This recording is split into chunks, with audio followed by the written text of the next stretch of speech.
All right, everybody. Welcome back to Daily DVR slash Duster. My name is Axel. With me today is one third, two thirds of the Duster podcast. Andy's here, but solo. Could not make it today. But we are going to do a little R.I.P. Duster, talk about it a little bit, its cancellation. We're also going to talk about a lot of other TV, which will be most of the podcast. You can check us out at dvrpodcast.com. If you have been a fan of Duster and a fan of us, then subscribe to Daily DVR, which is the podcast that holds the master feed title in our network. All of our podcasts go into that one in case you want to hear us 24 hours a day just talking in your face and your ear Th- holes. There'd be enough content to do that for quite a while. There would be. There probably is. There's already like 500 episodes of daily DVR. You know, all these people always do this shit. We got 1 million downloads. We have 500 episodes. Motherfucker, I did 500 episodes in my sleep. I don't even remember when the 500th episode came out, okay? We did 500 episodes, 10 years ago, and we didn't even count them, and they're all lost on TalkShoe. That's And we had 1 million downloads of Lost Mythos after like the fourth week. That show was so huge. And hmm now look at us. We made $0 from that. Welcome to America. That's what you get for being an that's artist. But if you want to help us out, you can go to patreon.com/DVR. We have some new patrons.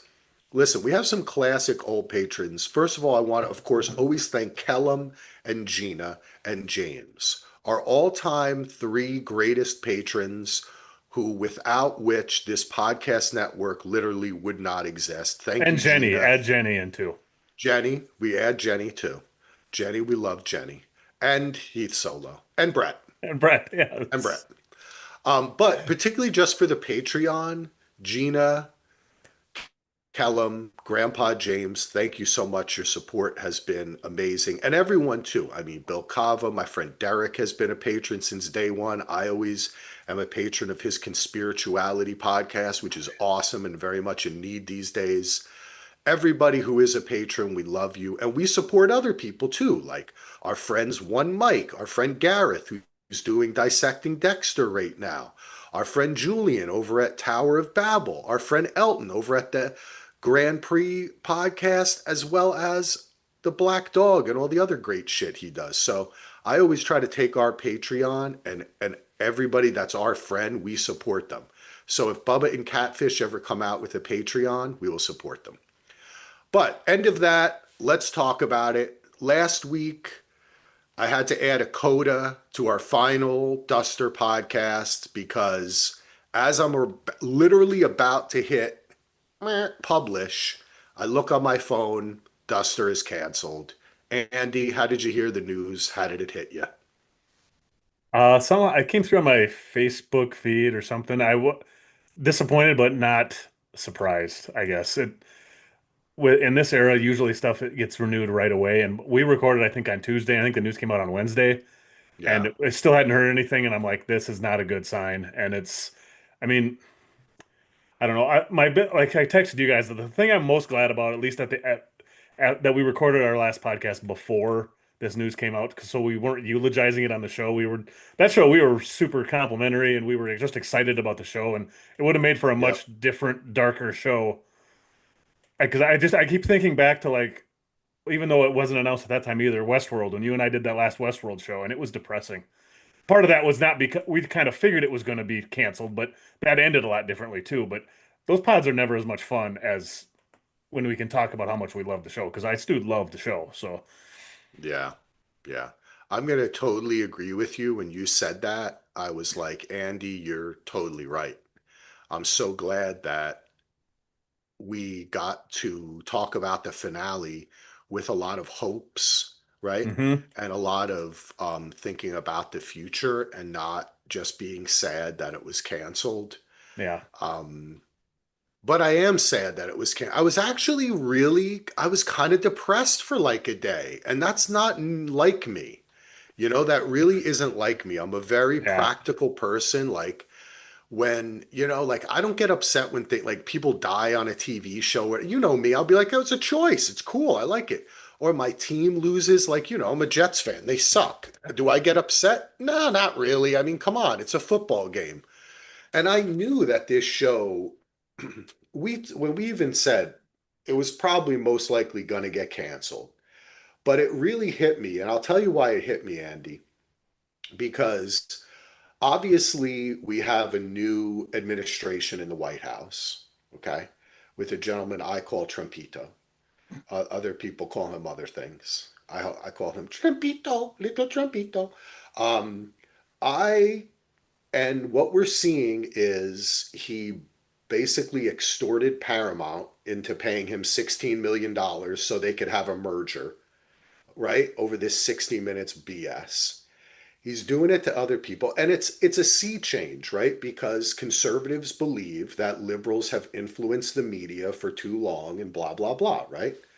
Without knowing, of course, I mean, like, come on. Liberal people are attracted to art. That's just the way the world has always been. You have to be liberal to see the points of view of other people, and that's what it means to be an artist. So you have a confluence of those things. That's why a lot of economists are conservative, right? Because it's like Mhm. number stuff. It's just the way human beings are. So you're getting mad about something that you can never change. But the only way you can change it is by forcing it. And what I get sad is I look at HGTV. They needed to cancel shows. The first shows they canceled were shows with gay, black people, women. Like they were like, boop, you're out.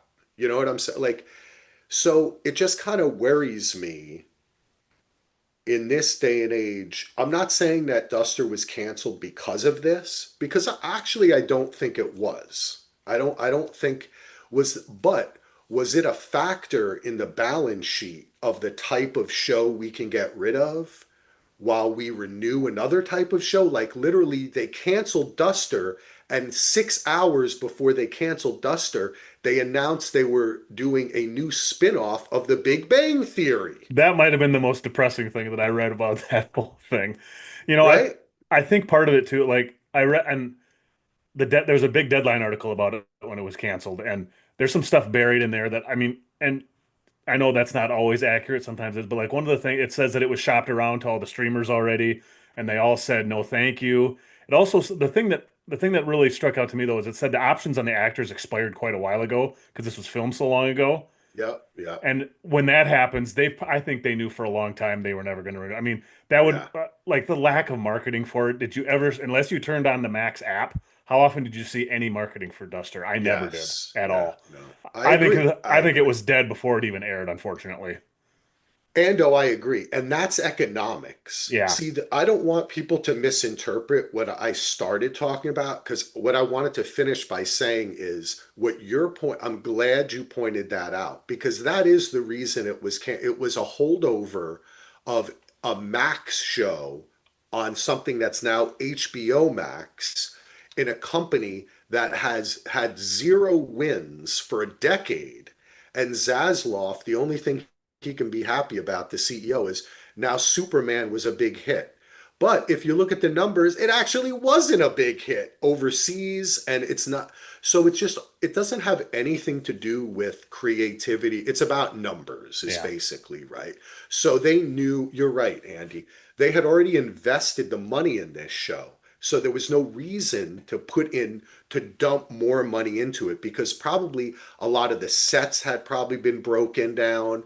A lot of the locations had been lost. The actors would have had to be re-signed for more money. Yep. Even like people like Billy would have said like, no, I need more money. You want me, Well, I don't think Billy would have made a return, but well, in a flashback, oh, that's true. That's true. because he You're has to right. come back. And See? well, and I mean, whenever you read about budgets, things that are period always cost more money because of the cars you got to find, Right. restore and the Right. clothes and Right. all that stuff. So I'm sure it wasn't Yes. cheap. And with J.J. No, Abrams and Bad no, Robot, there's no way that they said we're doing this on a shoestring budget. I'm sure they put no, plenty of dude. money into it. So Yeah. The music alone yeah, the music rights, was, yeah, for right? the Like, all the if yeah, you want to know why every commercial you hear has a cover of a song, it's because now all these musicians realize they can make a living off of one song being in a commercial.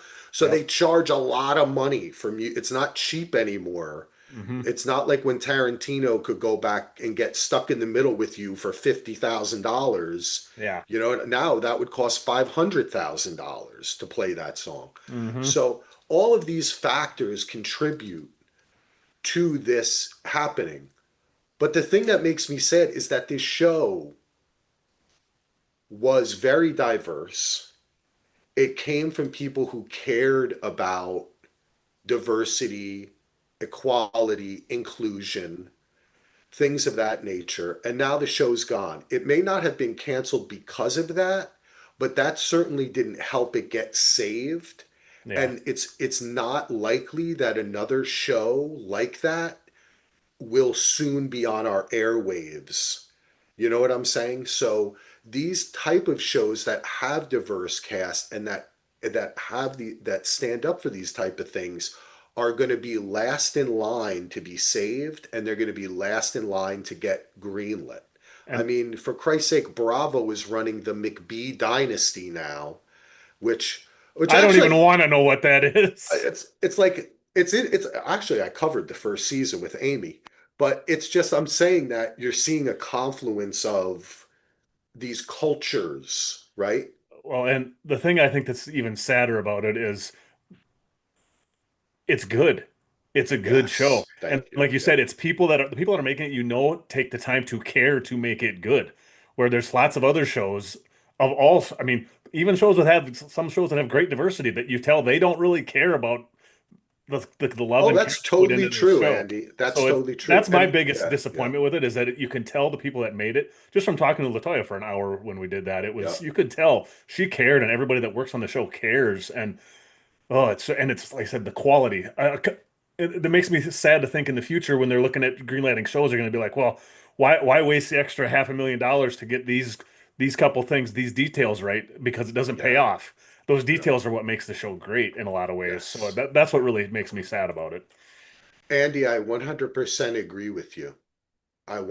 I just needed to say that. You Yeah. know Oh what I'm yeah, for saying, buddy? sure, for sure. Like Yeah. it's not the only reason, and there's many other reasons, but today it's worth saying that so people understand why people get upset about that. I don't think so many people are saying, "Oh, it was canceled because it had a black female lead."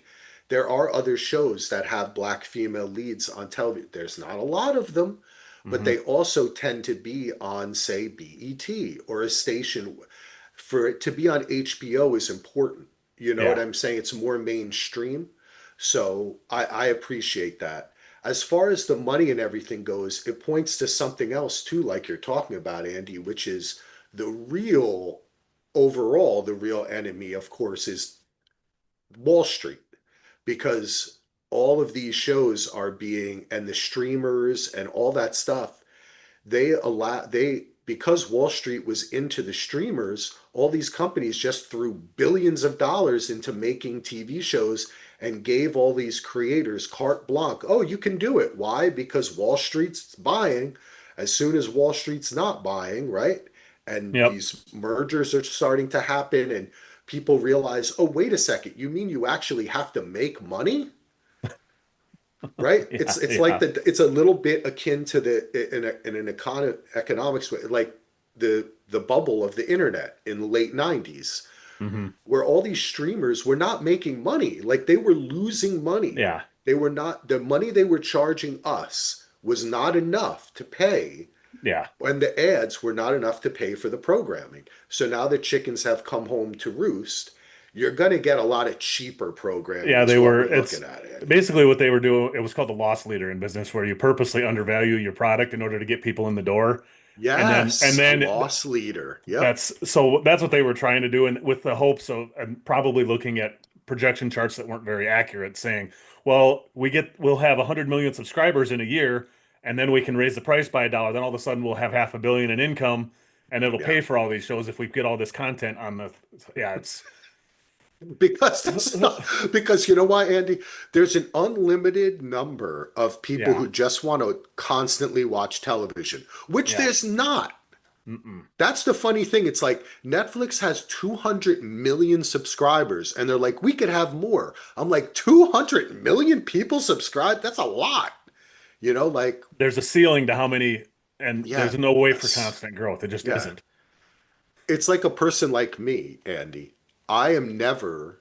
Do you subscribe to like Spotify, Apple Music, or any type of service like that? I do have Spotify right now. Okay. So a lot of people I know, they have Spotify playlists. You talk about it with Solo, your Yep. playlist.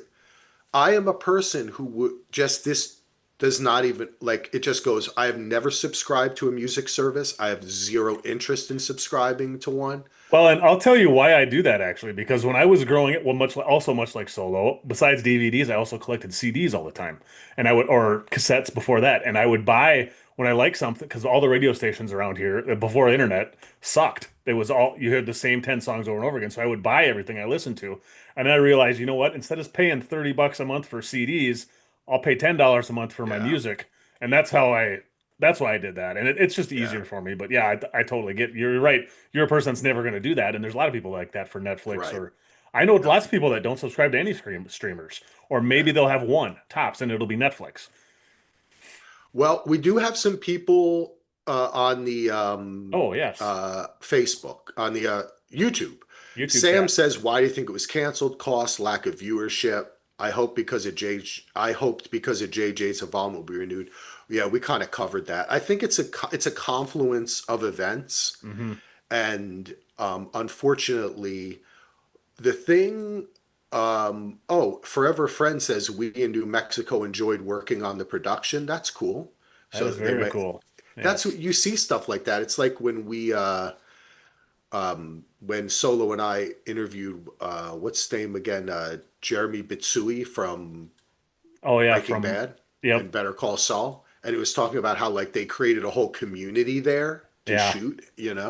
That's important to people. But yeah, it's a confluence of events. It's sad. One thing we know that it wasn't because of was because of quality, as we're Hmm. talking about, Andy. And I figure one thing we might want to do is, oh, that's okay, Sam. It's all good, brother. We're late to get into the YouTube. Yeah, we don't always look at the comments Yeah, immediately, we're so don't old. feel bad about that. We're, Thank you for the we're question, though. Yeah, thank you for the question. It's good to talk about it and to process it. Yeah, that is, I want just to end what I was saying. That's why I was a little depressed because in the future, I don't know how many shows like this that we're going to see that, yeah, it was fun. The music was awesome. The production was awesome. It was cool. But for me, I liked the aspect that we had a black family that was ahead of the crimes. I Yeah. like the mix. I like that the daughter was Well, it gay. helps it was led by I, Keith David because he's just a Yes, freaking but see, man. But I like these things. yes, I like a diverse cast yeah, where we I have do different too. types of people. We're learning about it. I just that's Well, and I hate to personally, think we won't see as much of I that. love seeing stuff that I would never see in my daily life. Yeah, There's not a lot of black crime families in southern Minnesota. So I enjoy watching it and it's just and the other thing that makes me sad about it is I think I could speak for all three of us. We all really enjoy podcasting about this show because it was yeah, just fun to talk about. yeah. And when we talked to Latoya, it's almost like we had a little more personal connection to the show than we normally do when we cover a show. It's a So community, and yes, that's what it is too, right? Like it's a culture and a community that you may not. I'll give you another example of a show, Somebody Somewhere, right? yes, Which is about a culture and a community of people who I might not be around if I didn't see yes, that show, right? And a that's lot of true. people in the world might not be around. Yep. So that's what I'm talking about. But let's get to Duster. We covered that part. We say the R.I.P. I figure, since we're here, let's just give a little shout out to let's go through our characters and just give them a little RIP. Say RIP Jim Ellis, our hero, Josh Holloway, amazing hair, amazing driver, wanted to be more than a driver. By the end of this of the season, he completed his arc, right? And just in a this was such a great role for Josh Holloway. And if anything, if it can convince Hollywood or someone again, why is this man not a And superstar? that's the other thing that I keep thinking about this show when I'm sad about it is the quality of the show. Everybody that worked on this is going to get parts from it, and Latoya is, I'm sure, going to keep working and get another show because this is just they can show Definitely. anybody this show and they're going to be like anybody can realize it's a high quality show. So Yeah, yep. Totally true. just a very Um, expensive audition reel, I guess. Well, and you know what? I hope too that it remains on HBO Max, right? Yeah, That they not don't get pull pulled. it and, write it off or whatever. I hope they Yeah. keep it on there. Oh. Will we ever see a physical media edition of Duster season 1 on Blu-ray or DVD? That would be nice. Somebody could make it too right now. You can rip these. Okay, don't. I'm not. Nope. Don't do that. We're not going down that We're road. waiting for the legal version. All right, Yes. next up, our co-lead, someone who blew us away, Rachel Hilson as Nina. Coming into the show, of course, we knew that she was going to be in the show, right? We knew Yep. who Nina was, first black female FBI agent. But were we prepared for the force that Nina was, the passion that Rachel brought to this character, the boots, the outfits, the attitude, the strength, and her story too, which was so important. R.I.P. Nina. Ando, anything to add? Oh, are you? Can you see me, Ando? Are you through? Hold Oh, on, I'm Ando's cutting cutting out a little bit, out. I think. Yeah, but I'm Ando, are you yeah, I'm cutting here? out. Ando's cutting out. Can you I can hear hear can you. you hear me I can now? hear you, Ando. Okay.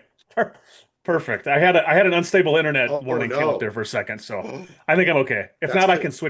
I can switch to a different internet here if I need to, but No, if it keeps going, I'll switch. it was the spirit of Nina. Anything to add about Nina? Just that awesome. I mean, I remember seeing Rachel Holson in a couple little brief roles here and there, but she will forever be on my radar now after this show because her performance was amazing and just so much fun. And Yes. the chemistry, well, the whole cast chemistry in this was just fantastic, but her especially. So I think she's the big breakout star of the show, personally. Yes, I agree. And also her physical acting was really good, so I could see her in some action roles in the Yep. future. Oh yeah. All right. Of course, we're gonna turn our table to Camille Guate, if I pronounce correctly, as Izzy. Had never seen her before. She was fantastic. Loved her role as a mom and Jim's, we don't want to call her baby mama. He's the baby daddy. Yeah. Yeah, that's exactly Um, right. He is. but her diagnosis, we see at the end of season 1, obviously, she has cancer. That's why she's with Dr. Dave. And I just thought she was a great addition. Her storyline about Hmm. getting rights for the female workers, female truckers was awesome. It She was did a great how it great all job. tied in at the end, where like at times there this season, I'm like, I wonder where this is. I mean, I kind of had a feeling that's where it was going, but they really tied it in perfectly, I thought. They did. They awesome. It was awesome. All right. Our man Sax himself, Keith David. What more can you say? The voice alone, he was perfect in this role. I mean, that's all I can say. He was perfect in this Yeah, role. I loved him. He brought such a gravitas, but also a complexity. I was going to say yeah, complex nature. I changed it to complexity of this character because in the end, I really liked him. yeah, yeah. I think, and he brought like this gravitas to it, where it made the show just feel even more. Maybe importance not the right word, but just more because the show was. I think the show without him would be a lot lighter, and it just brings a little bit of a darker edge to it that's just great. I don't, it's hard, I can't quite explain what I mean by that, but just a heavier feeling to the show Yeah, that yeah, was needed, I think. He was yeah. great. It's just awesome. Agreed, because tonally, he was vital. Hmm. He did bring the gravitas, the seriousness, the uh what is it called when you fear for the loss of a character? I'm not sure. consequences. He wrote Oh, yes. consequences to the characters, right? He could Stakes. end Yes. stakes. He could end it for someone, right? Yep. Hmm. So good. Yeah, I like that, Ando. All right, moving on. We're going to mention a man who could have been Heath's brother. He had a small role, but an important one in his buddy JJ's executive producing the show. Greg Grunberg, Abbott, who was awesome. His wife Yes. was a fan of Nina, followed her on Twitter, and actually, I should say Blue Sky. And and he was great in it. Because Yeah. we didn't know if he was good or bad, but he turned out to be a good guy. I was actually surprised too, because a lot of his roles, especially in his JJ stuff, a lot of times it's just a little cameo, and then you don't like Yeah. he was in Star Trek for like 30 seconds at the beginning of it. And this one, he actually had a full role, and it was fun to see him. I enjoyed seeing him in a bigger role like this, or like when he was in Lost, he was just in it for a couple scenes, and so it was nice seeing him around for more than just a little cameo. Look, I want them to remake Lost, but Grunberg is Jack. Okay, for all of us hefty dudes out here. All right, you Yes. know what I'm talking about? There we go. Hefty, hefty, hefty. Look at that muscle, man. God damn, big fucking arms, dude. I don't even work out, man. Jeez, I gotta start my OnlyFans, Ando. You know that Don't send me the link to that. it's gonna be the hair and voice OnlyFans. Yeah, there you It's go. just gonna be like this. Hey, baby, how you Uh-huh. doing? Uh-huh. That was my Yeah. hair down to the thing there. All right, we're going to give a shout out to Sydney Elizabeth who played Genesis. I loved her. I loved her whole episode and her storyline. She's beautiful. She had a kind of I don't know, she's just cool too. Like when she was talking with Jim, I was kind of like, oh, okay. When Jim was kind of friends with her, I was like, okay, Jim's kind of cool too. Because she just had something about her, a je ne sais quoi, that made me think, damn, I like her. Like I Well, want to she be had a, around her. I think she has a great energy around her too. Just Yes, this, there you go. Vibe, aura, yeah. as the kids Oh yeah, say. there you go. Aura. Yes, Yeah, exactly I right. was definitely I was like, okay. Um, but in the end, she was Wade, who we're going to talk about next, did use her as a pawn, and so did Jim, which I think in season two would have been a plot line, Oh yeah, the you know? 100% it would have been. Because let's not forget, it was Jim who was like, fuck this, let's go get your lady from the wedding, Yep. Daphne. So, all right, let's talk a little bit about Wade Ellis. Corbin Burnson, of course, what a great actor. And we'll talk about Gail O'Grady, Charlotte at the same time Yes. because most of their scenes were together, and I just loved having them. I loved having Wade, Charlotte, and Sax as like the older guard. You know what Yep. I'm saying? Yeah. I like that because a Hmm. lot of times in TV now, the older guard is like us. Like, I mean, Josh Yeah. Holloway's Yes. 55 years old. You're That's right. another thing is this was a great show for old guys because Josh Holloway is 55. Yeah. Okay. So I'm 51 and I'm watching this and I'm like, what the fuck? Yeah, baby. You know Yeah, what I I'm could saying? do I got this. some I could. hair. I could be Exactly. a getaway driver. That's what I'm saying. This is nice for me. It's like, our friend A. Huss is a single man in Yes. Philadelphia. And he's Yes. always telling his thing is he's always like, yeah, I was at because he's looking for ladies. It was like, yeah, Hmm. I was at this bar, I was talking to this girl, but she was really young. I was like, how young was she? He was like, she was like 35. I was like, dude, you're 52. And he was like, yeah, man, I know she's 35. That's really young. I was like, dude, once you get past like 30, I Yeah. think you're okay. Like if you're dating someone that's like 26, 27, that's young for B50. They need to figure out. But once like I think once you're past 30, you're okay to talk to them at least. Yeah. Yeah. As long as you're not twice their age or more, then it gets a little weird. I don't know.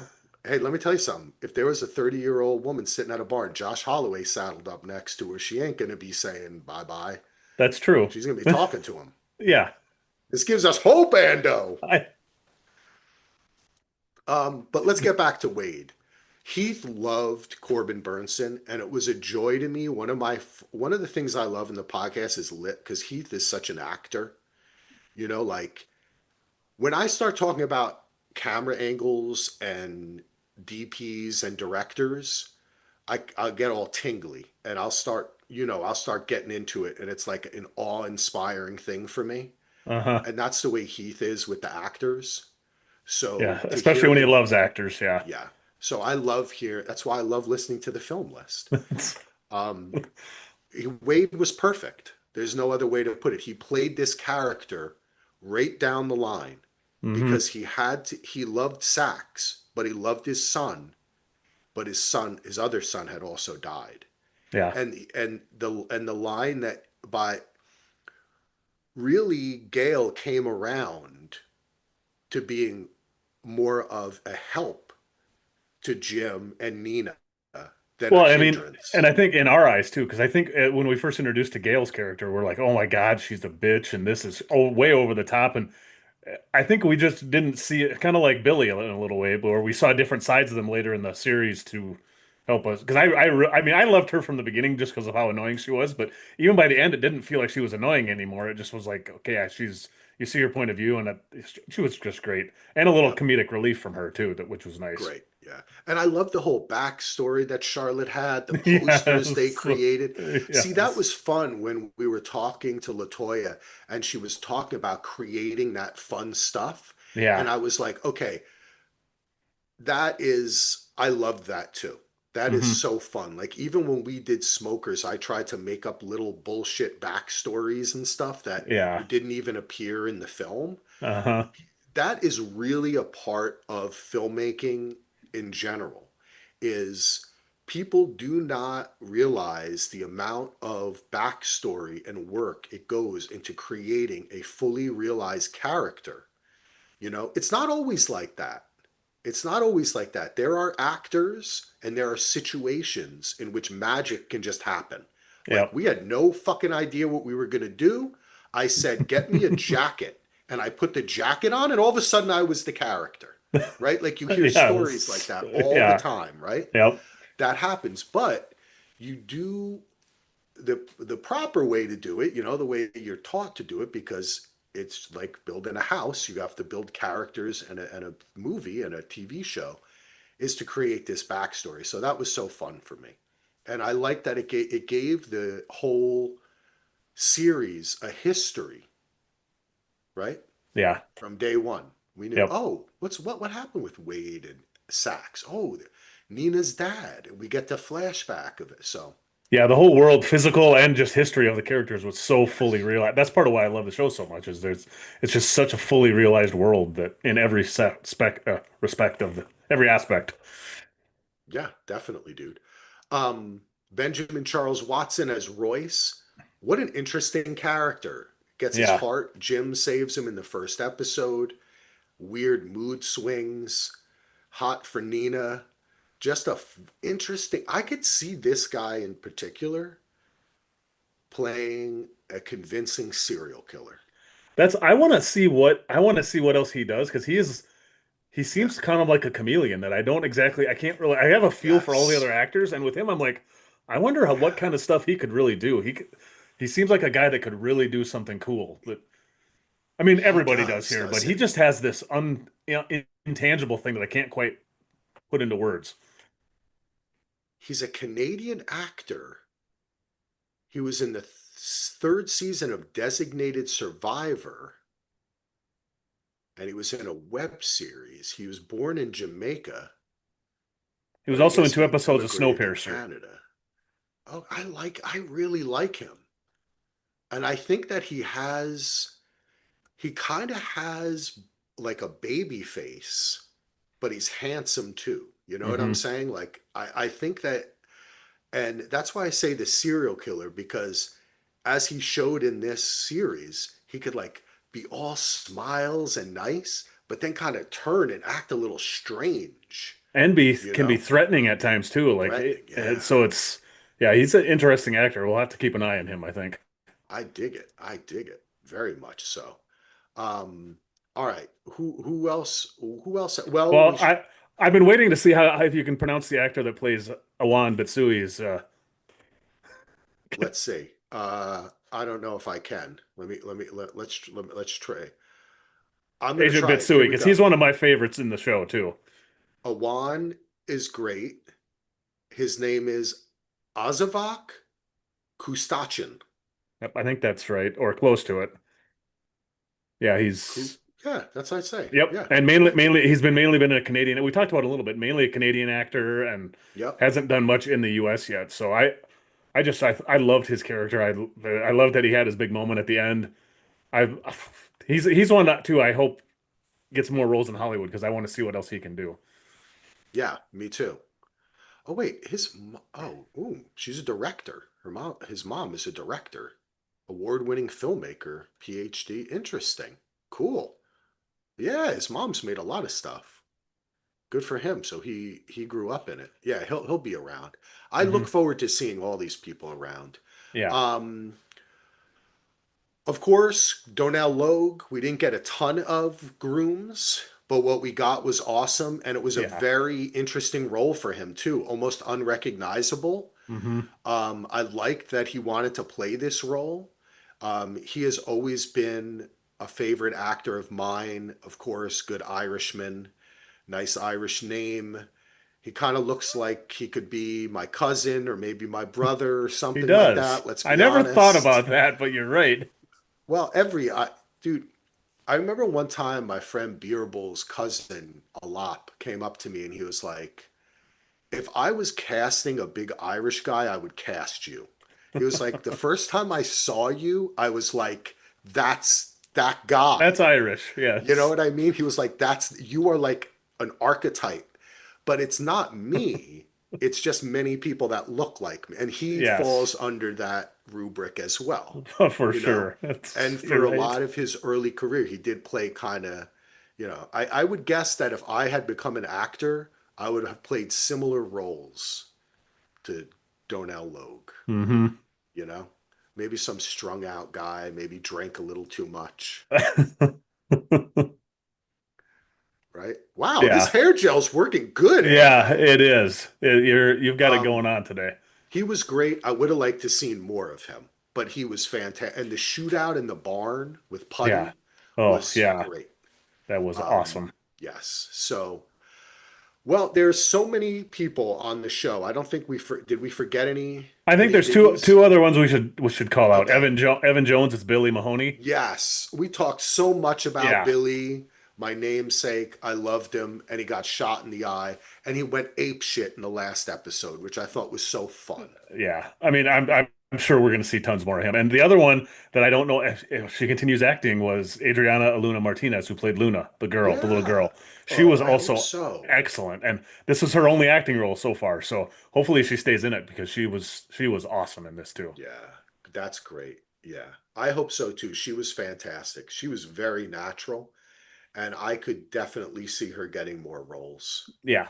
I Um, think for her, as with a lot of child actors, a lot of it is if they actually want to stay in it or their yeah. parents want them to stay in, because there's quite a few of those great roles littered, especially in TV, where you see them in one thing and you never see them again. So, Well, let me tell you something, Mando. Acting when the director says action and when you're preparing and talking about the role and rehearsing I mean, I was an actor for when I was a kid for a while and I did a lot of plays and stuff and man, acting is so fun, but when you're not doing anything, it could be boring as hell. So for a kid, if yeah, they're not really turned on by the set and want to be around it, they might not want to be doing it anymore because it's a lot of hurry up and wait. yeah. It's like this frantic thing when it's your time to go. And then when it's not, no one gives a shit about you. And you're just sitting there. You're Yeah. just sitting there. You're just a Yeah. piece of furniture that they call up for the next thing, My you kids would know? never be able to do it because they wouldn't be able Yeah, to sit it's still during tough. the off times. Yeah, I never really, I wanted to try to get my son into doing some acting, but he never really took to it. Well, that's like Luke did they did like a one act play in second grade this last year and he loved it. Like he volunteered. He wanted to do the biggest part. I just don't know if he would he loves that part of it. I just don't know if he would handle the part where he's not talking. Yeah. Yep, that's it. So Yeah. we'll So see. we'll see. I'd Yeah. love to see Luna again. Yes, I would too. All right. Well, I don't think this will be the last time we ever talk about Duster, and Heath might want to do his own R.I.P., talk about some eps or certain Yeah. stuff. But we spent a good half hour talking about it. We got to move on in life. Latoya will be moving on. JJ, all these actors, actresses, the people behind the scenes, but we do want to thank them. We do want to say thank you because it's so hard to make television, so hard to make movies, and they accomplished it. They made a great season of TV. And you know this, Ando, you know it. We're gonna in 3 years or so, you're gonna see all these lists start popping up, Yeah. right? Cancel too soon. This the one will be leading the list. Welcome to the list of Serenity. I mean Yep. Firefly and our favorite, two of our all-time favorite canceled shows. Hit me with them. Um, why am I? I'm just drawing a blank. I should have looked up some stuff because I can't. I'm not. My mind is. As soon as you say it, I'm gonna be like, yes, of course. The only one I can always think of is Firefly. What's Don't the? well Firefly, but of course there's Darnell Logue was in one of the Oh, all-time. on FX. And what's the name? I can't Yes, remember what the name of it is right now. the good old Terriers, baby. Terriers. That's it. Yep, Terriers.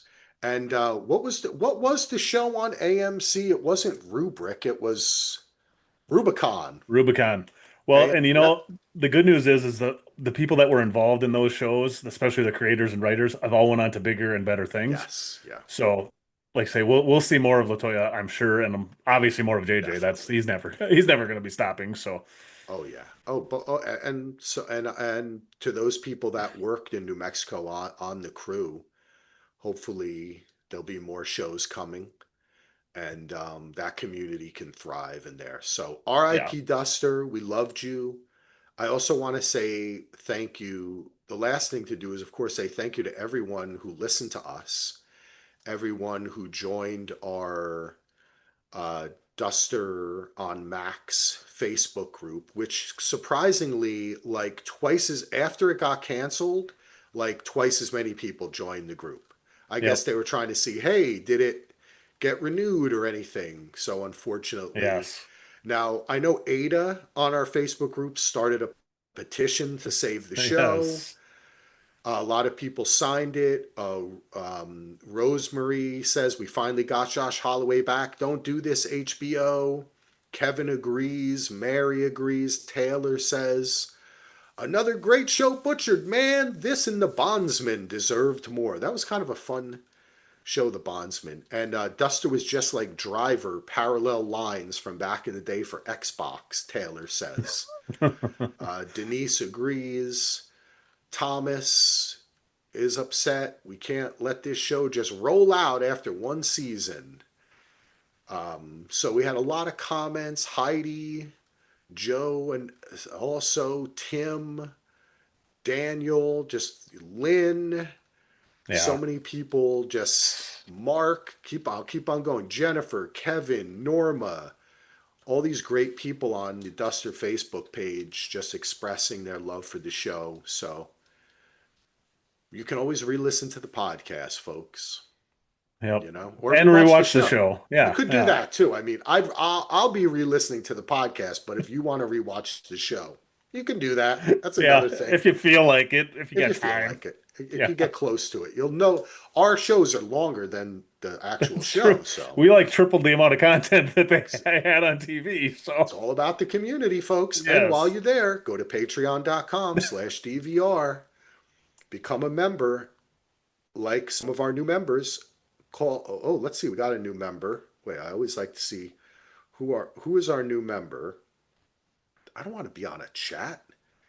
Oh man, every time I go, Ari is a new member.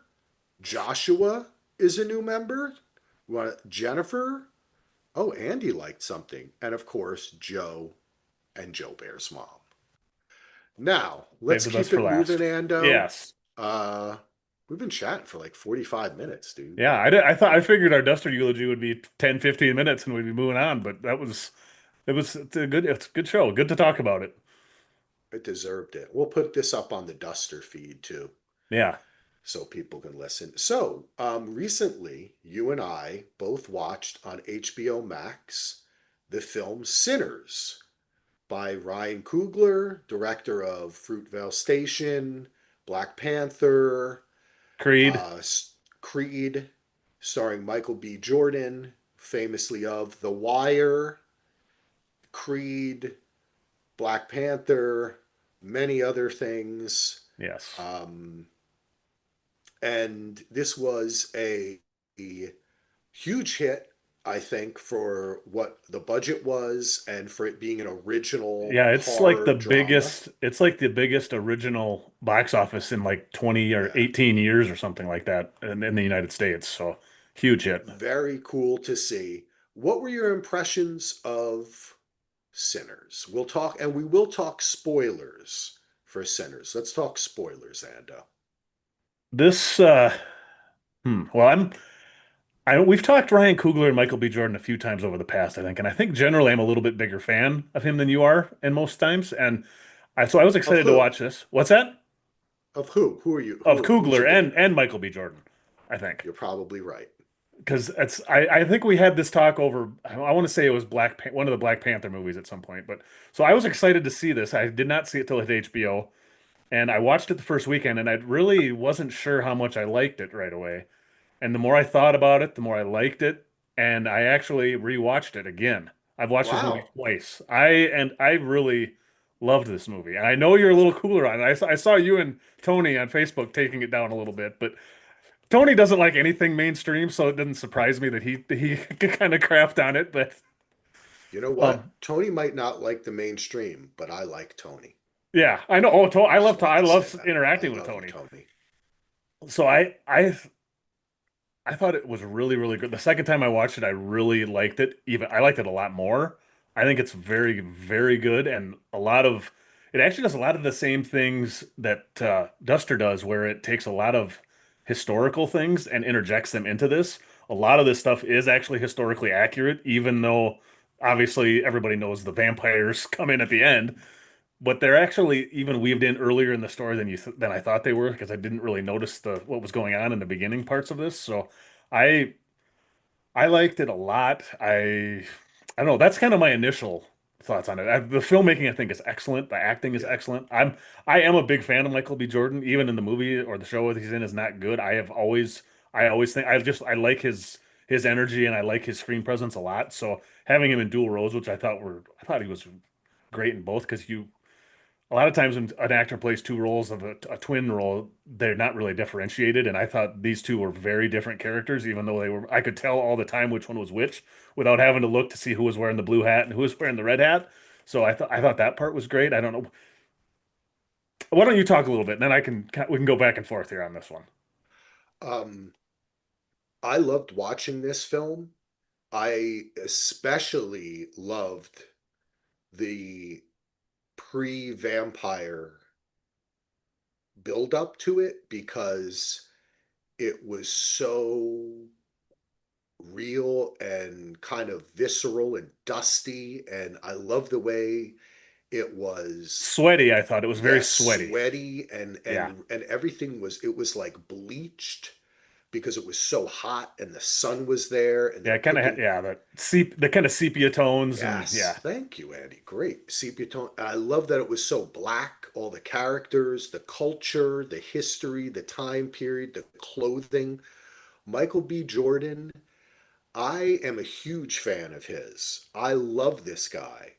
But I always want him to do something different, right? I don't want him always to be a tough guy who wins. I want him to be like in Fruitvale Station, I want him to be vulnerable. I want him to have a full character. I don't want him to be Will Smith, right? Yeah, Okay? yeah, yeah, yeah. And and in this film he's not. He is amazing, okay? I thought he was great as the two brothers. I thought the subtlety between the two of them was brilliant. And that is acting, baby, right? Like Hmm. it wasn't like one was really bad, one was really good. It was Yeah. subtle. Yep. And it was subtle as to who was in control. It Hmm. was subtle as to their backstories. And I love him, okay? And of course, he is a very handsome man, and he is built like a brick shithouse.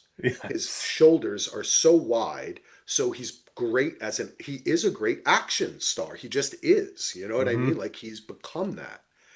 Um, I love. I was really happy that his. I liked both of the women that played his girlfriend slash ex-wife. I don't know how you can say it, but She's I can't remember what her name is. She was in Loki and Deadpool. right. She was Her the name's yeah. Wunmi Musaka. Yeah, she was She, amazing. she's amazing. She's gorgeous. I also like the way that she was a big woman, and that's his wife. Good.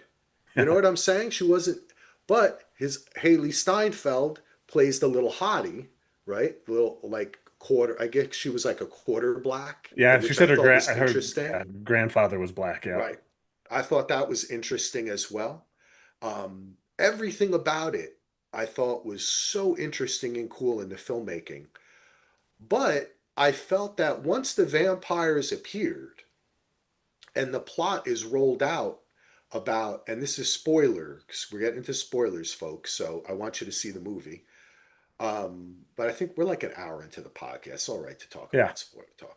Now Anthony's going to get mad at us on Facebook and say I hadn't seen Sinners yet. So did you put in the time code?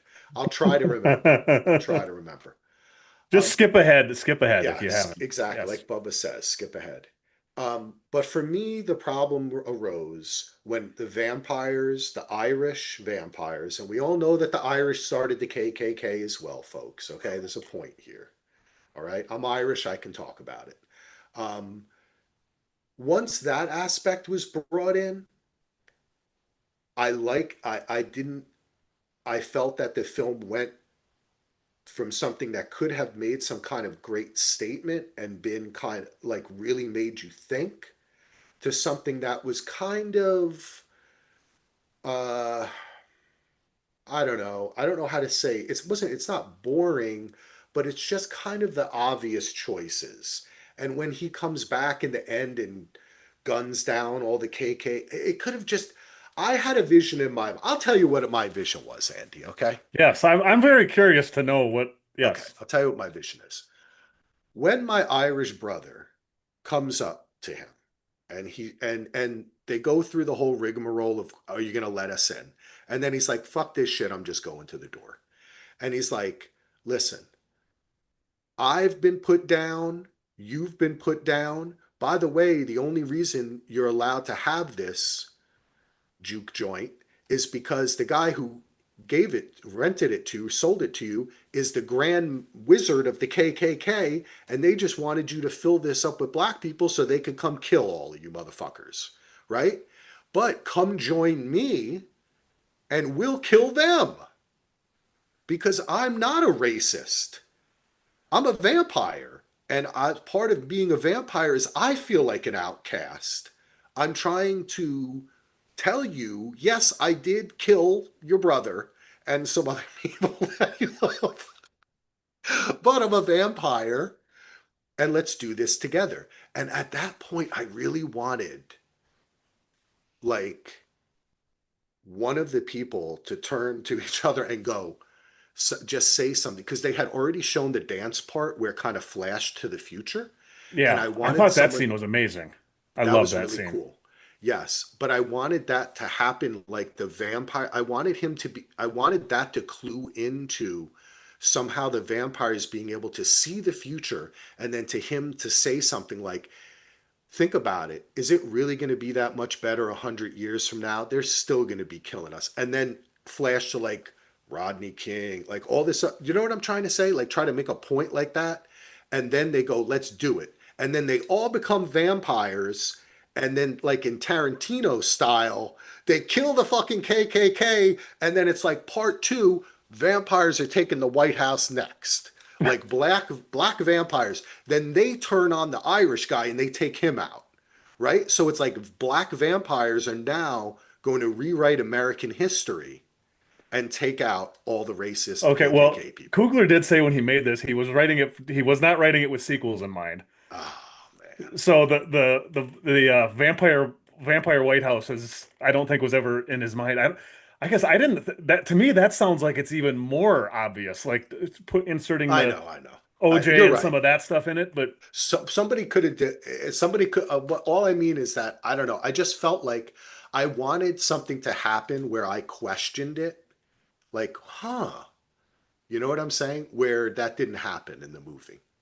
well, and I thought some of the, I mean, it's hard for two white guys to talk about racism a lot of the time, but I thought some of the subtlety of some of the other parts of that were really great. Like there's early before all that happens in the beginning, and there's the one take shot in the two Chinese owned shops. And I didn't realize this till the second time I watched it, but it goes from where the dad is, and when I can't remember if it's Smoke or Stack, which one Yeah, walks in and say, "Hey, can we get your wife to make across the the sign?" street. So then he sends the daughter over because he can't Yeah. go in there because the other shop is where his wife is working has only white people in it. Where Ah, the dad Asian is the one that has to work in the shop that's only the black people go into. They don't allow the Asian man to go over there that's, either. yeah, There's yeah. little subtle things like that that I picked up Oh. later. I'm like, wow, this is really, Hey, there's some Ando, interesting things here. and you preface by saying it's hard for two white guys to talk about racism. I don't think it is because we live in America. Well, And that's true. we see it too. We all have to talk about this stuff. And that's what I liked about this film, right? Hmm. Is that it just showed us a culture. And that's why I especially liked when just before the Irish vampire was getting got, he was somebody started saying the Hail Mary or something, right? And Yeah. he started reciting it and he was like, they brainwashed my people with that too. And I was like, yeah, baby, Ireland, And he said 26 something plus like, 6. "I don't do this, but it still comforts me," or something, which is something you hear a lot of ex-religious people say that they still do that stuff Yeah, because it I'm comforts them, and Irish. it's Yeah. the yeah, that I love lots of little things, and I guess the whole thing about the Irish vampires, I don't necessarily know if he was like the original guy. I think he was just because like he was like the Borg where he's assimilating all of this stuff into them, and like when they do their dance, their singing dance too, where Right, there's all these right. different types of music. I just loved how all that was, and he's like, I'm just here to not just suck your blood, to suck your culture and everything. I thought that was kind of a cool concept, and Yes. Well, that mythology adding to that part of the vampire mythology, hmm that once he bit them, they can yeah, share memories. This yeah, is where to me this movie is like, I was talking I think I was talking with Aaron about it. I was saying it's one part from dusk till dawn, right? hmm One part the color purple, and one part interview with a vampire, or more precisely, the vampire Lestat, yeah, because it and what it borrows from all of those things is really good stuff. Like hmm it doesn't ape them or make, you know what I'm saying, copy. It really feels like it's an homage, and it's because that kind of vampire lore, I like the sensuality of it and that sharing of the thoughts, and also being able to read minds too, because in Lestat they can like read each yeah. other's minds. hmm But that's when the main vampire can read the mind, but they can shut off their mind to other people. And just thinking about it and thinking about especially how Interview with the Vampire. Well, I have not watched the series, but I've read the Which book is and so I've good. seen the original film, so I'm familiar with kind of the mythos of that series. But The film is doo doo butter compared to the you know, show, man. well, and the book was excellent too. I read the book Yeah. a long time ago, but like the thing that really gives me the Lestat vibes too is the end credits scene with Michael B. Jordan coming back. So really, he did win. He did do what you're saying because the Irish vampire does not make it, and Michael B. Jordan is the only one that B. Jordan and Haley Steinfeld are really the only two that make it out of that whole community. All the rest of them burn up. Yeah. So Yeah. really, he does. The other I read some interview with Coogler, and his other big influence was a song, Metallica's "One," Oh, where how he said how it starts slow and sets up, and then kind of goes to crazy town later and yeah. gets really Yeah. intense and all this. And Lars Ulrich actually played on the score for this, Oh, the wow. drummer for Metallica. This, no, you know what, Andy? I like that we're talking about it because I like to like kind of speak out my expectations because I guess in a sense what it comes down to is perhaps from a political or cultural perspective, I desired something more like Spike Lee would have done, Hmm. where it would have been like a fuck you to the audience or kind of like this is Yeah, real, yeah, like yeah. wake up. Uh-huh. But that's not this movie Well, was and had a different idea in mind, and I have to respect that. And after listening to you talk about it, it does make me realize the there's great parts do not outweigh there's that part another for me. quote that I when back when we were bringing up Duster again, and I don't remember the exact quote, but I remember reading an interview with Latoya actually before the show started, and she said one of her goals was, and something she always loved was basically putting medicine in with the fun stuff. And Yeah, to me, this yeah, is what that feels like. Is I mean, there most people are not going to go see a movie if they say the tones are the aftermath of slavery in the South and racism and all this stuff and bootlegging and what all the they're not going to go to that. But if you say this is a vampire flick, people are going to go see it. So yeah. that's part of, I think that's what the goal of this was to get people to go see it and put the vampires in because then you can put these other things in there that these important topics that should be talked about. So I really love personally I would rather see a horror film. I would rather see something like this than an A24 horror film, an elevated horror film, as I like to call them. Because to me, See, this is elevated yeah. horror. But And oh, it definitely is. It definitely is. And it's like on the film list when Heath says every episode, he's like, I watched this right after film school. And yeah, I I was know. very, I hated everything. And you know what the thing is that what he's really saying is, um, Axel still is like that. And Hey, because I I don't. am. I admit it. I am. I am. I That's want why I don't everything. mind pushing back because I'll Yeah, also admit I that love it. I will admit I veer more towards the mainstream side. I like things a little bit more Yeah. easily digestible. I still love and respect most I independent films. reject the main. I am punk rock to my core, Yeah. and Hmm. I just instinctively reject anything that's like It's McDonald's or anything. yeah. Like I'm like fuck that shit. I've got But another good friend that I grew up with where we have the same kind of relationship. So I love having these conversations because I yes, love having them with him too because he's like the biggest fan of the Misfits in the world and bands like that. And like I mean, we're talking serious, but so I've had these conversations. I love having these yeah. conversations because But it's you yeah, know that I also love Stephen King, yeah, and see, I can when it transcends to me. That's what I'm saying. Like I love it when it transcends. Like yeah, and Close Encounters, Jaws, like when we talk Lost, yeah, and things that transcend that barrier. yeah, and I don't know if I don't think Sinners quite got to that level, but I still really loved it. I thought it was great. I think it did. You know what, Andy? I think it did. And I think that I think my expectation, I was so blown away by the beginning of it Hmm. that I wanted to have that I didn't properly like I need to watch it again. And I think that maybe I'll transition better and feel because the And vampire part was fun as hell. yeah.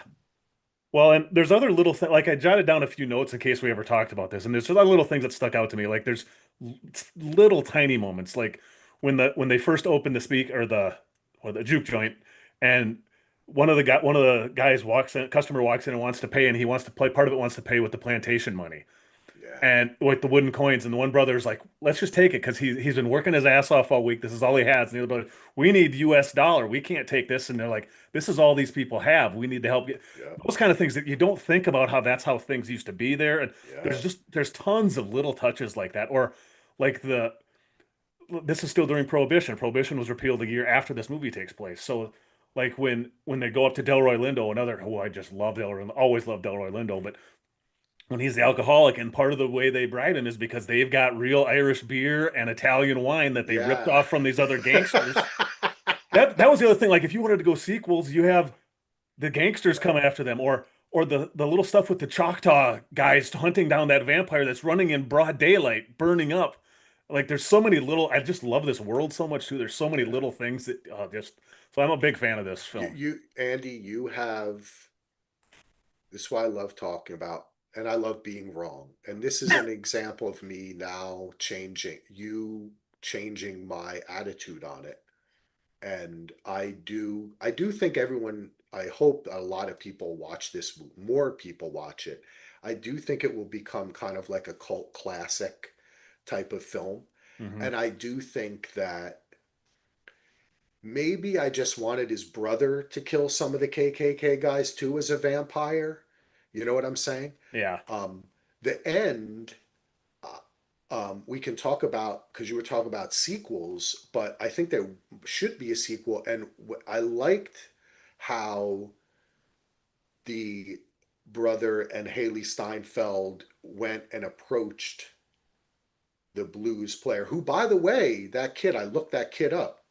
He is a real, I mean, that kid's amazing. Yep. What a voice on him, right? Yep. He's only like 21 years old. And he learned to play the guitar for this too. Yeah. His acting debut. Amazing. Amazing. But he could sing already. He was already singing though. He had been in Yeah. like singing competitions and he had Yep. been actually he was already coming up singing wise. Like I think I looked it up. He had been on some people's albums or Yeah, he was something. on a tour with the band Her. Okay, yeah, there you go. So he's definitely already in the business. It wasn't like he was sitting at home like singing into a Well, and you know who the guy that was playing old Sammy in the bar was, right? No, who was that? Buddy Guy. Oh, really? Yes. Oh, wow. I didn't even know that. That's Yep. awesome. Hmm. That is really awesome. I didn't Yeah, even look that's that up. yeah. I should have looked that up. It didn't, Yeah, that's it what I said. kind of occurred to me this is probably a real blues guy, but then I Yeah, didn't look it up. there's tons I of, didn't and like recognize the him. when they say this guitar, when they give him the guitar at the beginning and say this was what's the guy's name? They said it was I have it here somewhere. They He's a said it's real like guy.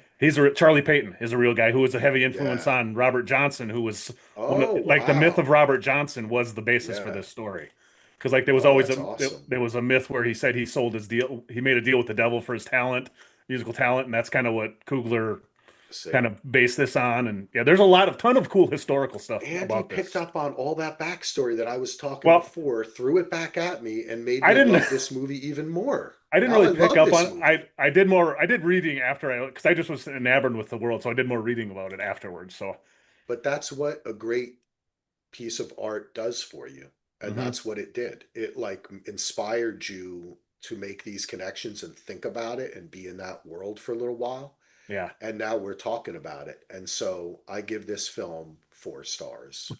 Double thumbs up. Not disappointed anymore. Um, Still would have liked a little bit of a just something that I would have at the end been like, I didn't like that because I kind of liked everything. That's I guess was the thing. Sometimes I like when like when the director or the writer says a little bit like, fuck you, figure this Yeah. out yourself, asshole. Yeah, This part, it's not as but ambiguous as a lot of right, stuff is, right. but But I love the end, and I'm going to say this: the third season of Interview with the Vampire, okay, is more so about the vampire Lestat. And this is a slight spoiler, but most people know this if you're familiar with the books. I'm sure you might know Ando. He becomes like a rock star. yes. I knew And that much. Yep. and also vampirism and vampires become like something that people know about more, right? Hmm. So I like this idea that he introduced the end of this, and it does have a little bit of a Marvel Oh yeah, kind you can of, there's a few Marvel things even at the beginning where they're going to form the band. It reminded me of two things. It reminded me of the Blues Brothers when they're driving yeah, around picking up people with the band, or an Avengers type of film where we got to yep, call Cap, we got to yeah. call War Machine, And other people. So that's what was so cool about how yeah, simple the film was too. It's like the whole first like hour of the movie is just we got to get this bar together. yep, And you learn about the people. That's hmm, it. And I yeah. really like that. But the world was enough to. Anyway, I would like to see a sequel. So that Lestat thing where he's like a star and then Michael B. Coming in looking like that and Haley Steinfeld, and they're all stylish. It was only like the 90s. Wearing So the it'd be he cool. walking in looking like the Fresh Prince is what he looked like. Yeah, wouldn't it be cool though if he then becomes like a big rap star or something or a big Oh, actor and that's the part yes. two to Sinners and then it's like a burn on Hollywood. You know what I'm saying? Like he's a Yes. black vampire in Hollywood and then they can kind of skewer Hollywood and all that Oh kind of God, stuff too. now I really want to see that. That would be awesome. That'd be cool. What the All right, let's keep it going, Ando. yes. We Jenny stopped by for a second, but then she said, "I don't know what you're talking about. I'm out." So goodbye, Jenny. We love you though. Three people are watching us though. We love them. You wanted to talk about Poker Face season Yeah. two. Have you watched, how much of it have you watched? Any of it? Well, Ando, something happened here with Poker Face. I know I've seen a few people that have been down on this season, so I wanted to give it a little bit of a talk. I'm not down on it. I love this show, but I cannot take Natasha Lyonne anymore. I'm sorry. I love you, Natasha Lyonne. You're probably a very wonderful person. But the whole, hey guys, yeah, I don't know what I'm going. I'm going down the street. Oh my God, what's that? Like, I can't do it. I just can't do it. And I started, my wife was out first. Then I started watching the second. We watched the first episode. We're like, I don't know if I could do this. Then I watched the second episode, and I loved the setup, the first, and then they introduce her, and within a minute, she's like, "Oh my God, guys, what the hell's going on?" And I was just like, "I'm out. I can't do it anymore. I'm sorry." Just being honest, folks. I can get it. I think later in the season it actually she's still obviously the star of the show, but they build up the other characters more. I still really like this show. I Some of it is it's not as fresh as the first season just because the first season was so dang new and felt so fresh, but I still I don't know, I can't remember what I was going to say, but the end of this season, like the last three episodes, they take the show in a very different direction. Okay, So, really? yes, Because I it's love Ryan Johnson. I love it. And I love her. I do love her. She's yeah. not always like this. It's just she turns it up and the hair is like it makes me sweat just looking at it. It's like too much of a caricature. She's Columbo. I know she's trying to be Yeah, Columbo, but it's too much. there's also there's a few episodes where I don't want to say it's not too much like that, but it's also the character also gets I don't want to say put in her place, but gets kind of some Okay. Well, reality all right, checks a I'm few back. times. There's This is why I podcast with Ando, so he can bring me back to there's things. a gr I think my favorite episode takes place in an elementary school. Just fantastic. And there's a heist episode that's really awesome. There's obviously great character actor cameos, or not cameo, but guest starring spots that are just great. And like I said, the setup to season three, there's another one that takes place in the apartment building. Well, two in the apartment building. One of them I really loved in the apartment building. So it's, I don't know, I think it's worth sticking with. It's just maybe just Okay. don't binge it episode after episode. But it's, I think, Yeah. and like I said, the ending of this season took it on a spot where I was surprised with where they're going. So, Okay. You know what, Andy? Um, my wife is just asking me if she can bring me a sandwich, and I said, yes, please. Um, I'll go back to it. I'll give it a shot because I love everything about it. I really enjoyed the first season. The writing is fantastic. The guest stars are fantastic. It's just she just grates on me. It's a little bit too much. yeah, I And know what you mean because there's other you times know, in some of her other stuff where I'm like, I'm not feeling this right now with her because yeah, yeah, it can be a little over the top at times for it sure. can be. But everything else about that show is great. Hmm. Um, we both are big fans of, I think, the show Murderbot. Have Well, you picked up on this? Because last time, didn't you had you not watched it yet? I had watched one episode and I said, Okay, I'll maybe get back to it. I wasn't super high okay, on it, and okay. I had a couple other people text me besides you, like, "Have you watched Murderbot yet?" I'm like, "I watched one episode. I didn't really get back to it." It's like, and they were just basically like, "You should watch it." So I put it on Friday night, I think, and by Saturday night I was done. All right, I have not finished the. We're not going to talk Oh, spoilers for okay. Murderbot. I have not finished the last episode. And I don't know that you really gonna you. This is not. It's such an interesting show. It's 10 episodes, right? Is it Yes. 8 or 10? It's ten 10. episodes. The episodes are sometimes as short as like 17 minutes, Yeah, there was a couple 20 that were minutes. 21, 22. Yeah. Yeah. And then some of them are a little longer, maybe 27, 28. Yeah. But it's a half hour. It's Alexander Skarsgård, the most handsomest man in the world, playing a a century robot that is brought to a planet by a bunch of basically hippie colonists. It. It is a Oh yeah, futuristic it's sci-fi show. comedy So, sci-fi. but it's a comedy. It's very funny, but it's also dark and serious. It's written by the Whites brothers. Yeah, but the Waits brothers who also made American Pie. Right, They've but got they serious also have comedy in done a there. good Yeah. amount. Yeah, they've done a good amount of serious stuff later in their careers. They've done Yeah. a ton of shit. Yeah. So it's got. I love it. That's all I'm going to tell you. I love this show. It's on my top 10 of the year, definitely. I'm still sitting with it, but like part of why I was nervous with the show and why I didn't get it right, I wasn't vibing with the comedy right away. I did. I just got it And because it reminded me of. Have you ever read? I think the guy's name was Harry Harrison. He was a hmm, sci-fi comedy writer, and he wrote books that were a little bit like uh oh gosh, who's another, maybe a little bit like Hitchhiker's that's Guide. what I was gonna say. That's the only comedy type sci-fi. Yeah, Yeah, Hitchhiker's Douglas Adams. Maybe like Douglas Adams, but sometimes a little more serious. I mean, Douglas Adams could be serious Yeah. too. Oh, for Some of that sure. stuff. I mean, not it was serious, but I don't know. I love the tone is weird as hell. Well, and it took me a little while to quite vibe, and I don't know if it might have been on one of those shows where I watched the first episode and I wasn't in the right headspace for it. And when I tried it again, I was. Because like I say, especially with sci-fi and comedy mixed together, it's not easy to do. Like even things like the Orville took a little while to get its feet, and because that had some very serious moments in it, but I would also still call it a sci-fi comedy.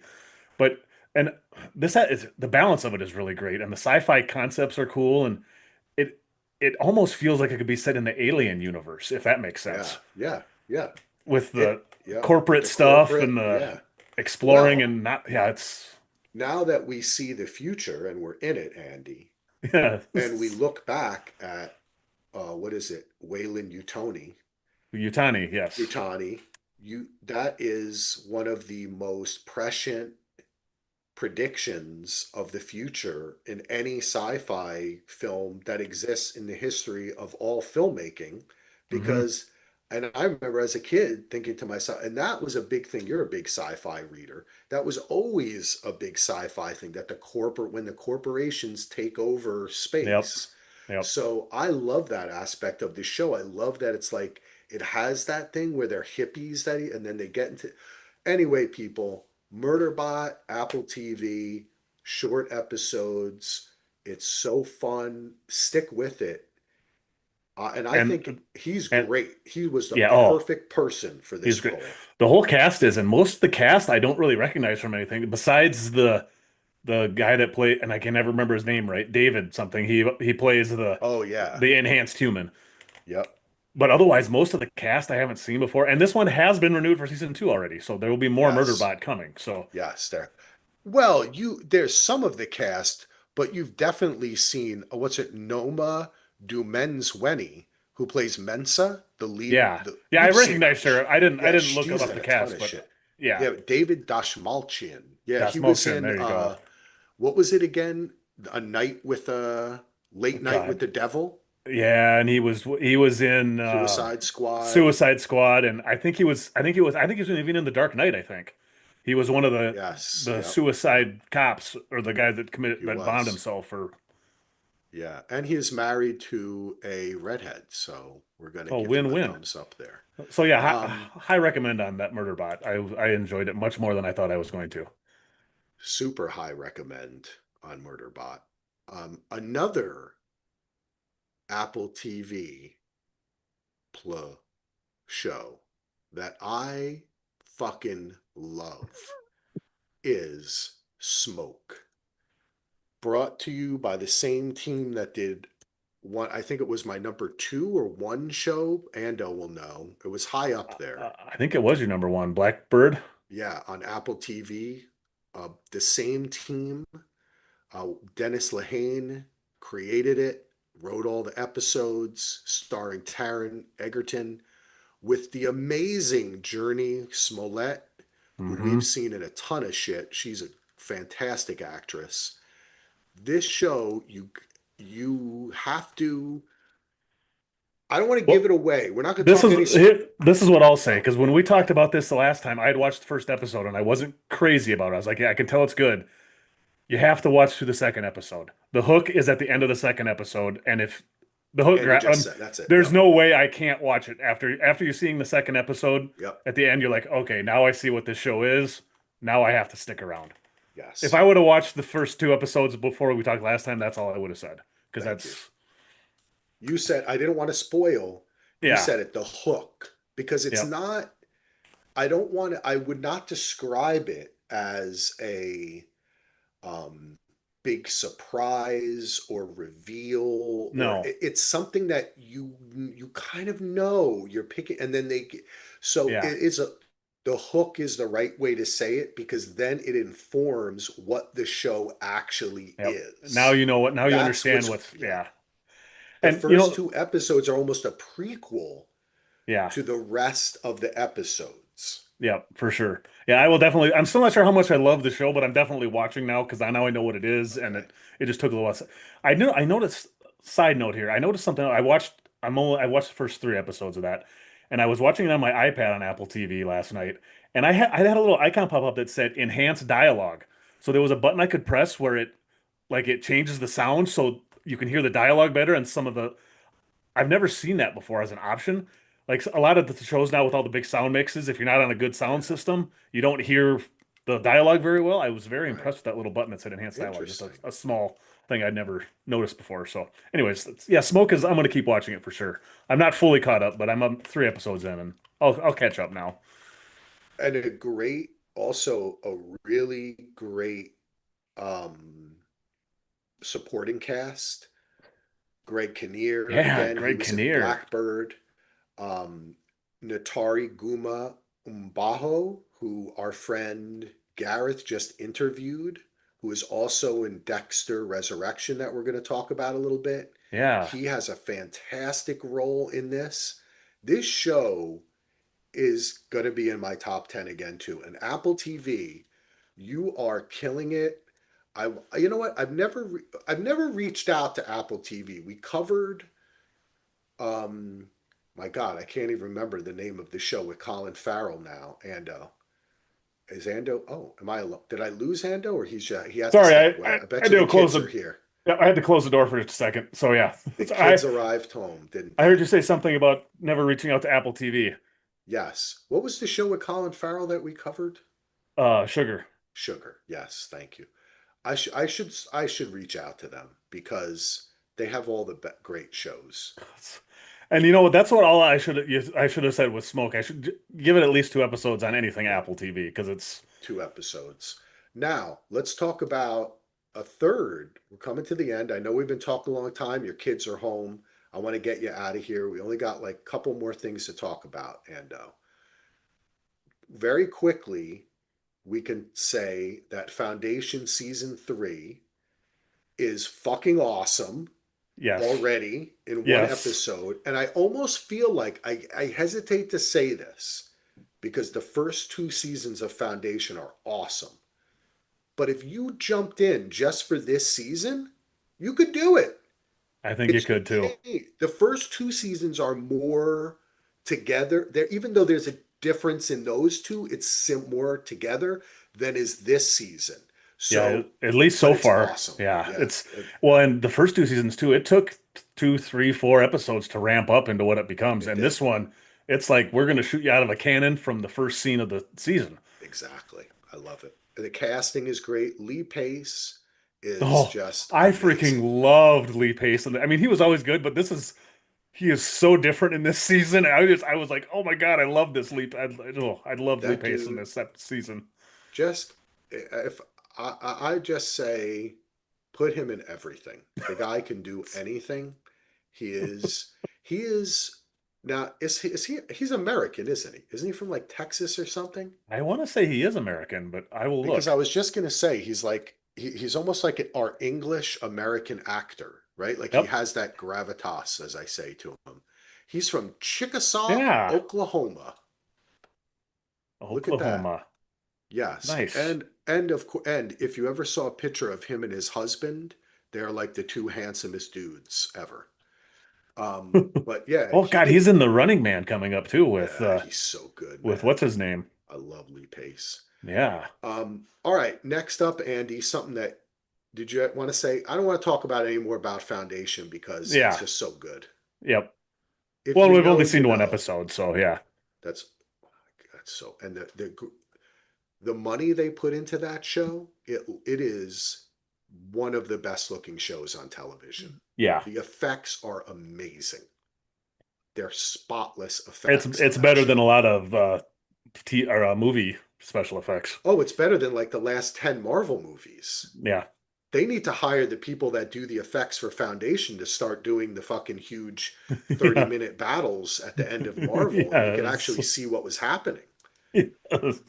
As evidenced by the first episode, which was direct, the action was so great in it. Hmm. Um, Quick shout out to Ballard, the Amazon Prime continuation of the Bosch universe. It is a really good show. And if you were a fan of Bosch, if you're a fan of any of the Amazon CBS type semi procedural serialistic crime cop shows, you'll Bosch love it. is still on my Hall of Shame list that I have not watched yet. I know I'm gonna Oh, love Bosch. I just you'll haven't love it. haven't ever gotten around to it. Harry Bosch is the man, and he loves jazz. And Ballard is a really good show. Bosch is in it.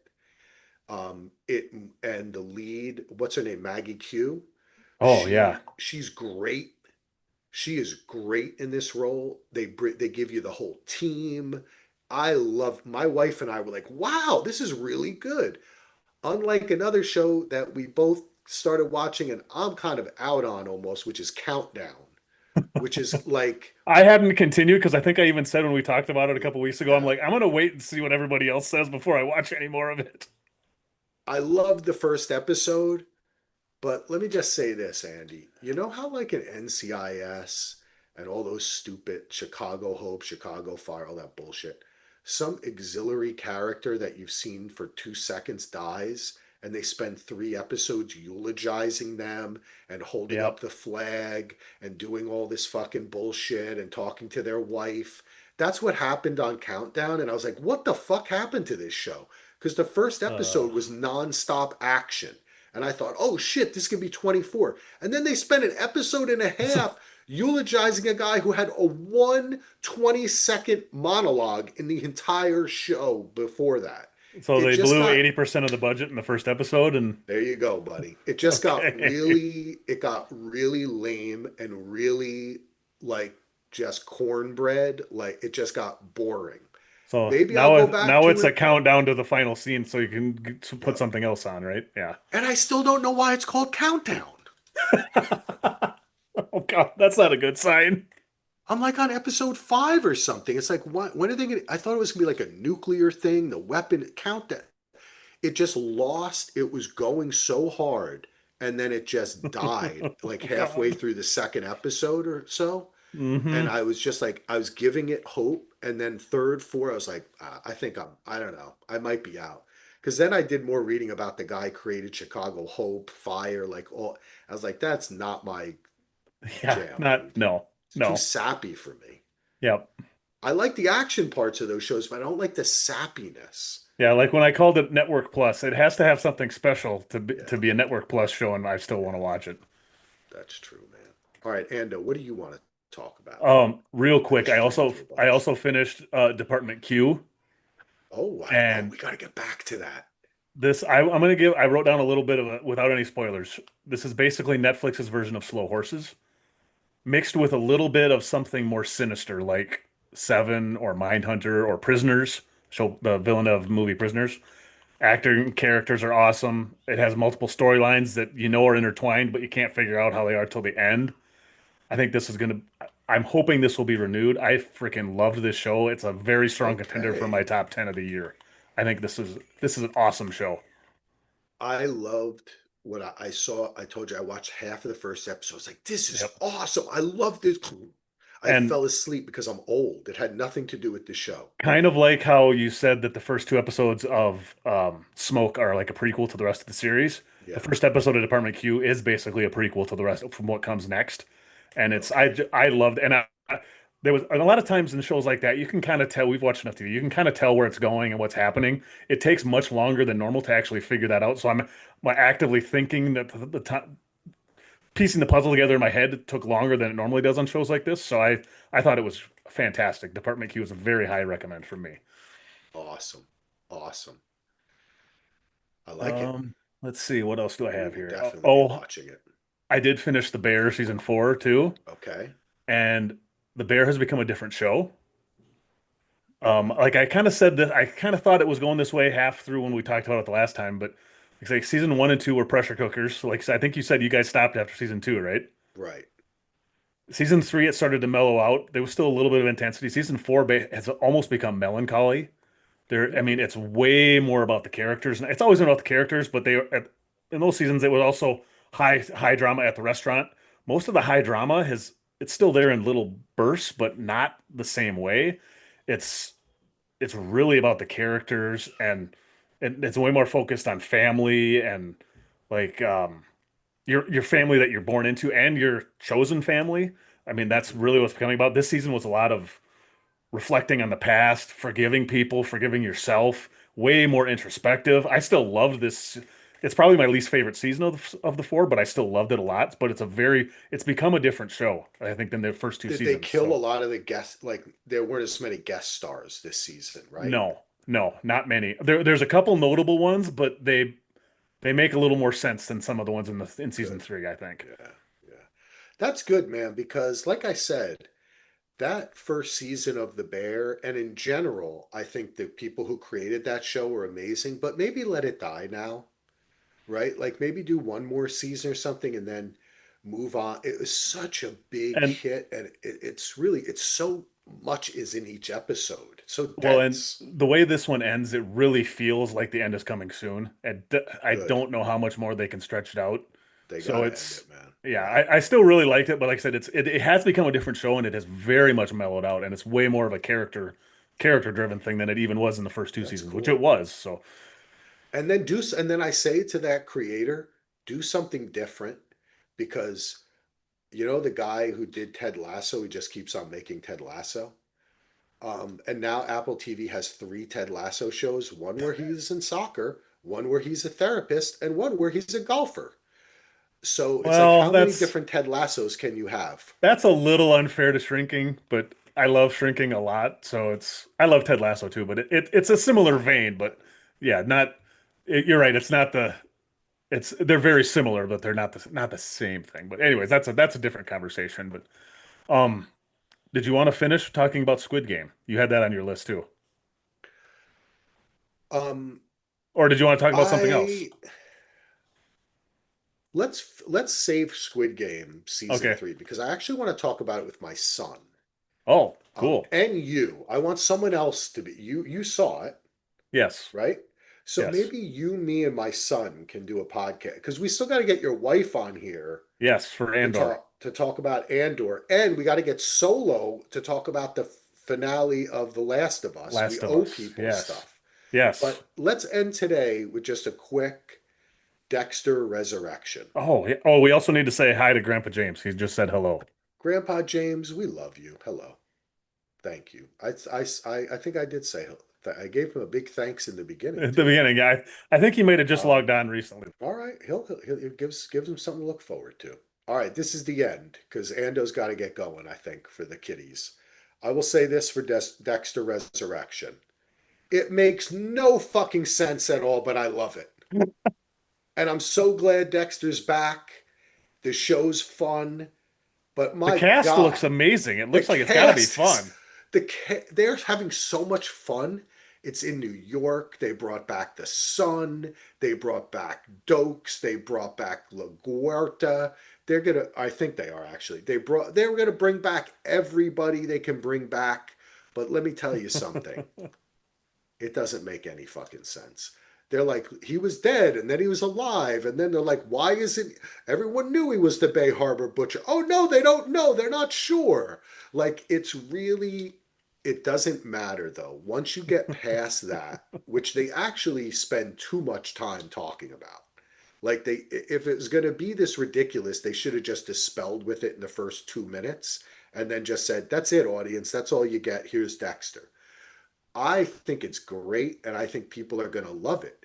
It's actually a bit more complex because it's following his son, him, some other people, and it's building to something that I think is kind of cool, and it's taking Dexter in a new direction that I think is going to be a lot of fun. And I'm glad to have Gareth back. Please, everyone, subscribe to Dissecting Dexter. But did you watch all of Dexter? Are you a Dexter fan? I never finished it. It's another one of Okay. my Hall of Shame that I haven't finished because I don't I even spoil anything by telling it because well, and part of the reason I never finished it because I got way behind on it, and and then like before I could finish it, all the reviews for the final season came out, and everybody was like worst ending ever, and blah blah blah. And I'm like, oh God, dude. And then there's who always so much of cares? there's always a flood of new things I coming, know, I so I'm know. like, I'll get to it eventually, and I've just I'm never going gotten to. back to it. Yeah. Well, let me tell you something. You have to see Dexter as like a soap opera, right? It's Yeah, not it's not reality. yeah, It's augmented reality. Even though it's like serial killer dark shit, that stuff they do good with, but the plot points are always ridiculous. yeah, And that's part of the fun of the show. yep. So I'm totally into this new season. I'm so glad they brought it back. And yeah, great cast. Just an amazing cast. So Yeah, the everyone watch previews it. when I see everybody and this person, and I'm like, maybe I should just watch this cold You just because the could. cast looks so good. You Maybe I literally should. could because they tell you everything in the when they Oh, within the they do. first 20 Okay. minutes they're like recap the entire show. Oh, maybe I should watch it then. So yeah, you should. Which is kind of funny because the Dexter New Blood or whatever, I don't remember Yeah, or Origins that I with think it. it was New Blood. I think that sounds Oh, right. okay. It was retelling that if you watched Dexter, you knew everything that was going to happen, kind of, but it was still fun. I just think they just have a great way. I just love the way they make the shows. Hmm. And it's very funny too, because it's Dexter. It's a lot of comedy in it too. Yeah. But Hmm. anyway, subscribe to Dissecting Dexter. Andy, thank you for giving us all almost 2 hours of your life. We just can't do anything quick, can I we? know, I know. This is going to be released today. I think on Wednesday, if we don't come up with another pod or anything, I'll release another film list. And then maybe we'll do something on Friday. Maybe by Friday or Saturday, we'll get our act together for like the top 15 or top 5 shows of the year or something. Yeah. Yeah. You know, we'll see what happens. Anyway, any Yeah. final words, Ando? I don't think so. This was well, yeah, obviously I say I don't think so, and then I ramble on for a minute and a half. So this is just another fun little podcast. Well, it's 90 degrees outside. It's nice and cool inside talking to you. So yeah, this was fun. And I am going to make a promise that I'm going to listen to this. We only talked spoilers on Duster and Sinners. So I'm going to actually find the time and I'm going to put that in for Anthony, our Facebook friend in England, who Yep. does love listening to our show, but then often says to me, Axel, please put in the time so I don't get spoiled on things. Yep. Today I'm going to do that for you. It's going to take me an extra 3 minutes or so. So that 3 minutes is for you, Anthony. For you. Hopefully Don't he hears forget. this. You have to when you post it on Facebook, you have to write a little thing, Oh, tag him and say timestamp is in here so you can skip the of course. I yes. had already thought about that. Yes, That's perfect. that's why we're podding, baby. Yes. All right, everybody, thank you so much for listening. And if you are a fan of the DVR Podcast Network, you should be happy to know that the Around the Couch annual get together is happening again. And the boys will be visiting me, not in Portland, in September for 3 days of podcasts, fun, football, Yeah, some merriment. first time live in person on YouTube. Yes, we're going to do tons of YouTube. We might just go live for like 3 days. I It's might just put, I might take my kid's laptop and just put it in the corner and we're just live. We're going to do like a 3 day long. DVR 24/7 podcast. I Yes. actually think that's a fun idea. I think we might do that. Might be maybe we'll raise funds for the DVR podcast network. Um, but we are they Brett, Andy, and Heath will be here. We're gonna have a ball. We're gonna have a blast. And that's it, everybody. Thanks for listening. Let me do my double outs. Peace out. Thanks for watching on YouTube. Grandpa James, you're the best. Coming soon, another podcast. Check the website.